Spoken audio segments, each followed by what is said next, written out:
Hey everybody, welcome back to Havoc Maker Studio. My name is John. Well, today, Sunday, April 4th, we got a sneak peek at what's coming up next week. I guess it's not really a sneak peek. It's the official preview of what's going to be going on pre-order coming up on, oh goodness, what day is that? That is going to be the 10th to be reviewed or to be released on April 17th. So this pre-order goes live on Saturday the 10th, and you'll be able to get your hands on it on the 17th. So let's get into this. There's some really good stuff. There's some stuff I'm like, really? And then there's some other badass stuff. So let's get into it.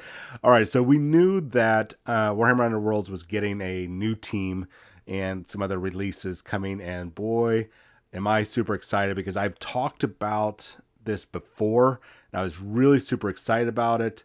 These what are they calling, what's this warband's name? I don't know if it's the Crimson Court. So taking a look at these vampire counts here, I am super stoked. Not necessarily for the Underworlds game, it still hasn't clicked with me yet, but the coming of the Soul Blight Lords, I believe that's what they're called, and actually we'll take a look here in a moment. It's basically the vampire counts for Age of Sigmar. So not the vampires that are running around with Nagash or anything, but a true kind of that gothic horror vampire realism that you got from Warhammer Fantasy Battles or the old world. Now, looking at this warband, I'm super excited. I'm maybe not the guy with the wings, but I might give that up to somebody. But these other three, just as a hobbyist, as a painter, I'm not even going to like try to modify these. I'm just going to paint these in whatever color scheme I feel is best. But I'm definitely getting this box. I'm not going to miss this opportunity. These are gorgeous, gorgeous models. And if it follows like everything else that we get from Underworlds, you'll be able to use these in Age of Sigmar. Now, whether they'll have their own rules, which usually it looks like they do, or I can just use them as generals or squad leaders, whatever you want to, I want them to be. These are, oh man, I can't say, I don't think I'm allowed to say simping, but if I can, I will say it. So accompanying this is the two player starter set for Warhammer Underworld. Now this is the slimmed down version. I imagine this is probably gonna be about $40-$50, maybe 60. And I believe before they were you could only get these in Barnes and Noble, but it looks like they might be available on the Games Workshop website. I'm still looking into it. I haven't seen pricing yet, but that's what I think is going to happen here. Now, if you're looking to just dab into it, if you just want to kind of dabble into it, see if you really want to play it, or maybe your kids might like it, get it. I mean, it's an inexpensive game. It's going to be coming with a bunch of miniatures, and it doesn't require massive armies. Everything you need to play is right there. And if you happen to expand and go and get these other war bands like the Crimson Court, like I'm going to get, you'll be able to use it with these games. I'm still, these type of arena combat games still haven't clicked with me, but I can't ignore the value that comes in the box itself, or the value of having just a very quick game that you can play in about 45 minutes. I think those are the more ideal games than over the 3 hour long Age of Sigmar battles or Warhammer 40,000 or even the Horus Heresy games where it's just you're there for such a long time. I'd rather get in 3 games by the time you're done with your first game. That's me personally. So if you've managed to miss out on some of the previous editions, because they always kind of go through in like a season, I shouldn't say edition, it's more like a season for Underworlds. There are these 60 universal cards that you might have missed along the way that might have been in the individual different boxes. And now this pack is coming out, so you'll be able to not miss out.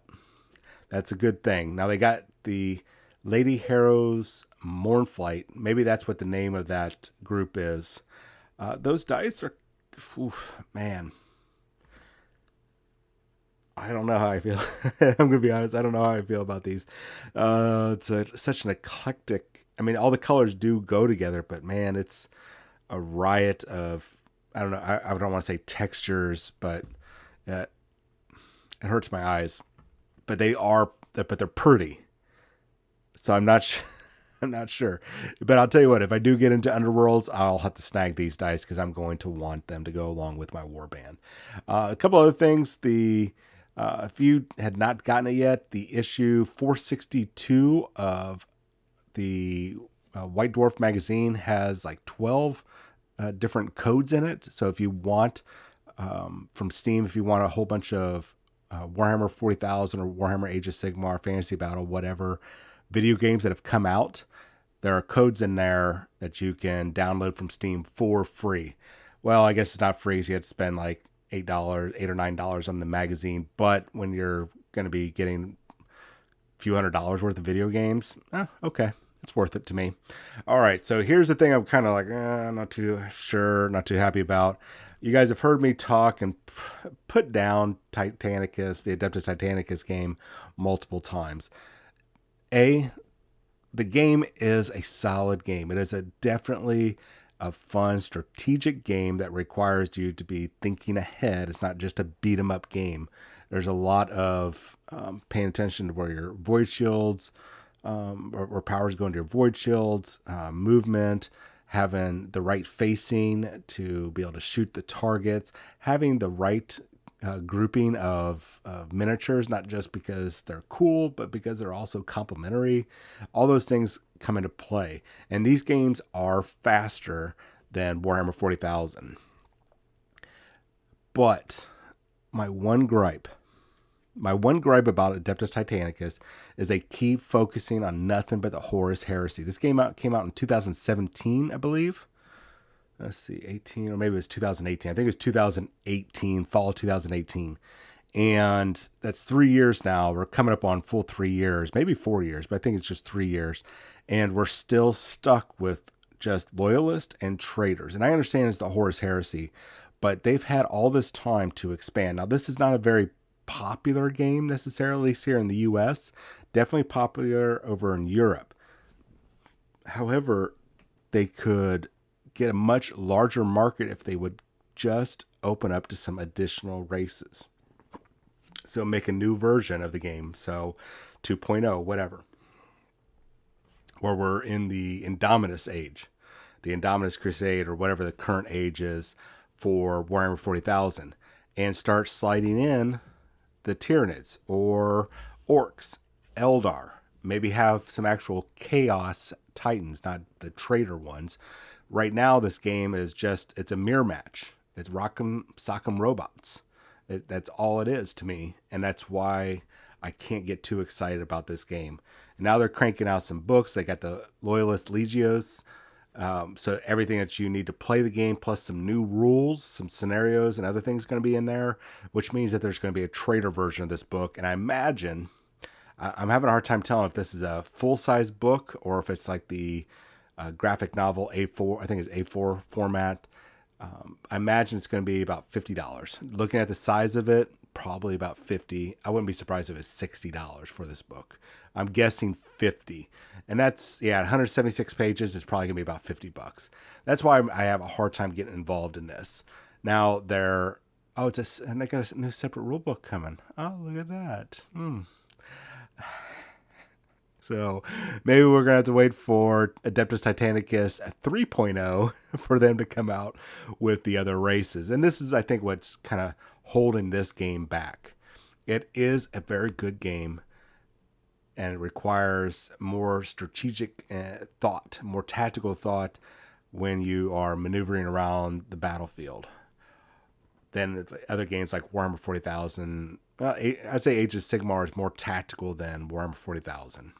That might not sound like it makes sense, but watching the players, watching the way they play the games, and seeing the different rules for the games, I think that's a little bit more accurate.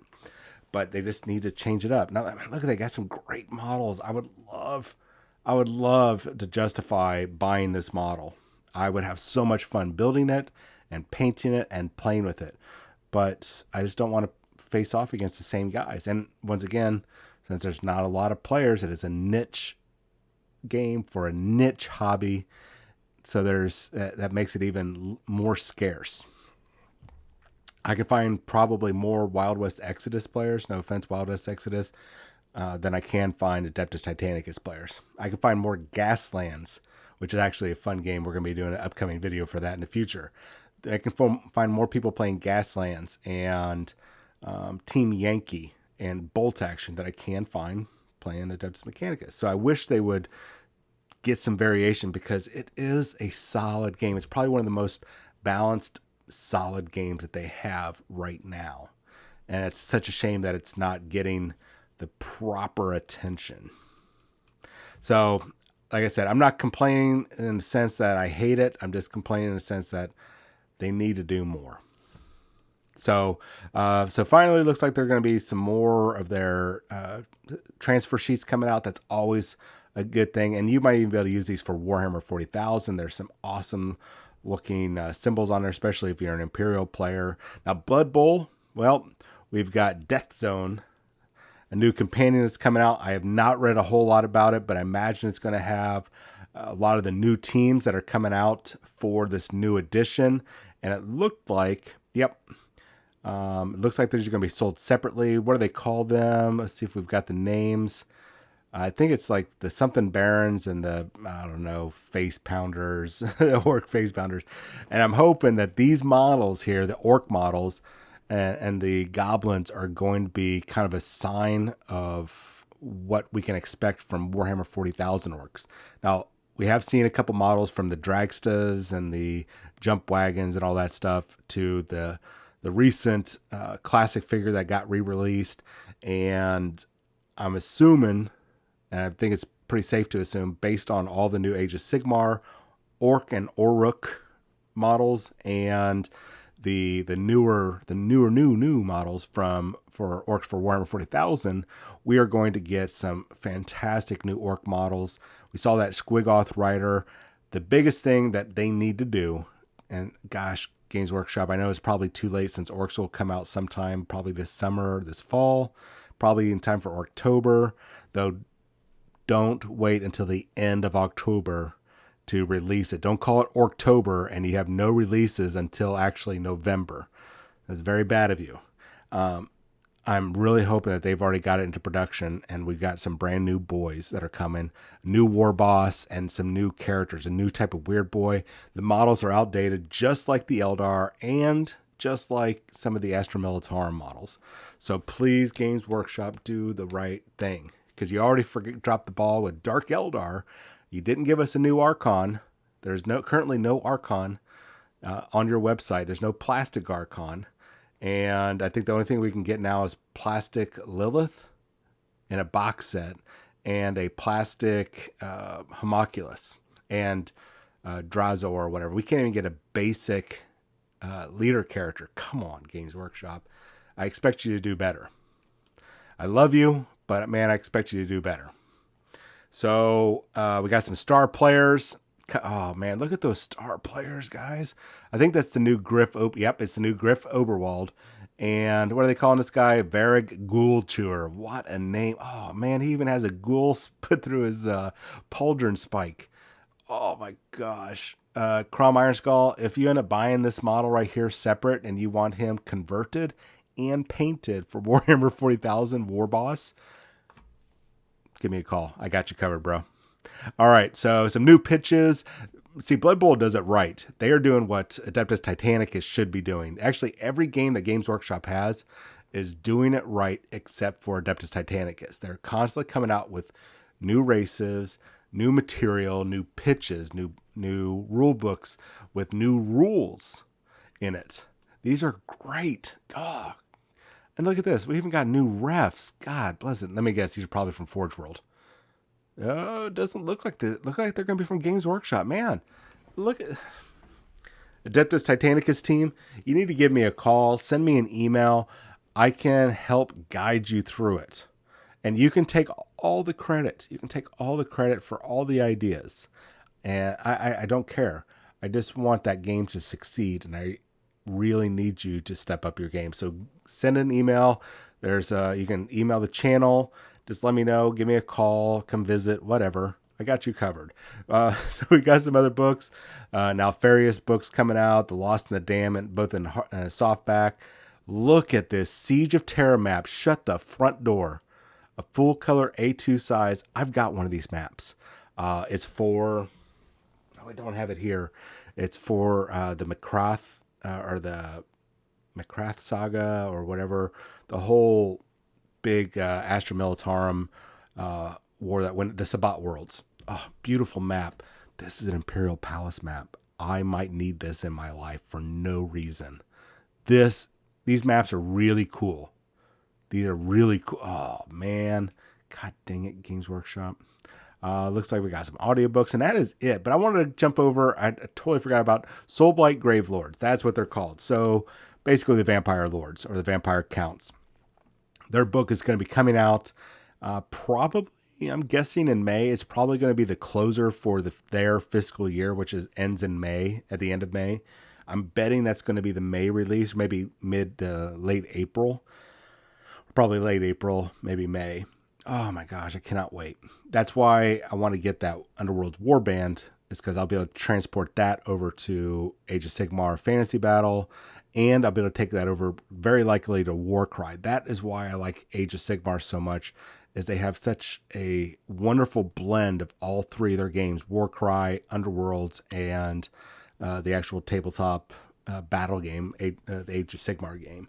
You can take miniatures from your army to play in all the different games, and as each new expansion comes out for the little mini games, you can add them to the big game. It's such a smart thing. I wish you could do that with Warhammer 40,000, but Warhammer 40,000 is still very much its own powerhouse game, so I guess it doesn't need the help. Maybe, I don't know.